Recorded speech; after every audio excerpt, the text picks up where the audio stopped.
உங்களுக்கான கர்த்தருடைய வார்த்தை. நீங்கள் சம்பூர்ணமாக சாப்பிட்டு திருப்தியடைந்து உங்களை அதிசயமாய் நடத்தி வந்த உங்கள் தேவனாகிய கர்த்தருடைய நாமத்தை துதிப்பீர்கள். என் ஜனங்கள் ஒருபோது வெட்கப்பட்டு போவதில்லை. யோவேல் 2:26.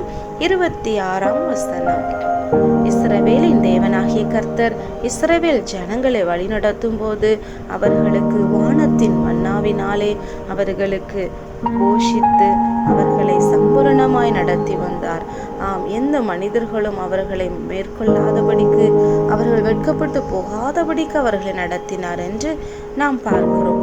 அது மாத்திரமல்ல, திரளான ஜனங்கள் இயேசுவின் உபதேசத்தை கேட்டுக்கொண்டிருந்தார்கள்.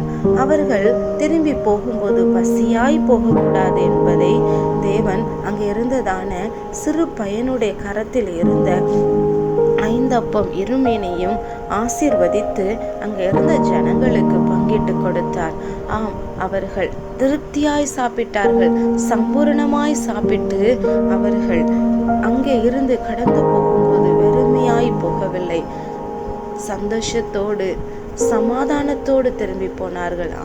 அவர்கள் வெட்கப்பட்டு போகாதபடிக்கு அவர்களை தேவன் நடத்தினார். இதை கேட்டுக்கொண்டிருக்கிற தேவ பிள்ளைகளை, இந்த உலக வாழ்க்கையிலே மாம்சத்துக்குரிய ஆகாரமும் ஆவிக்குரிய ஆகாரமும் தேவன் உங்களுக்கும் உங்கள் குடும்பத்துக்கும் சம்பூர்ணமாய் திருப்தியாய் கொடுப்பார். நீங்கள் அவரை மகிமைப்படுத்துவீர்கள். நிச்சயமாய் எந்த இடத்திலும் நீங்கள் வெட்கப்படாதபடிக்கு தேவன் உங்களை உயர்ந்த ஸ்தானத்திலே மேன்மையாய் ஆசீர்வாதமாய் உங்களை வைப்பார். ஜெபம் செய்வோம். பரலோக பிதாவே, இந்த வீடியோவை கேட்டு ஜெபிக்கிற உங்களுடைய பிள்ளைகளை அப்பா நீர் திருப்தியாய் நடத்த போகிறதற்காக ஸ்தோத்திரம். பிள்ளைகளை வெட்கப்படுத்தாதபடிக்கு அவர்களை சத்துருக்களுக்கு முன்பதாக உயர்த்தி மேன்மையாய் வைக்க போகிறதற்காக ஸ்தோத்திரம். உம்முடைய சமூகத்தில் அர்ப்பணிக்கிறோம். இயேசுவின் நாமத்தில் ஜெபிக்கிறோம் நல்ல பிதாவே, ஆமீன். இன்றைக்கு ஜெபம் பண்ணுங்க, வேதம் வாசியுங்க, குடும்ப ஜெபம் பண்ணுங்க. கர்த்தர் உங்களை ஆசீர்வதிப்பார்.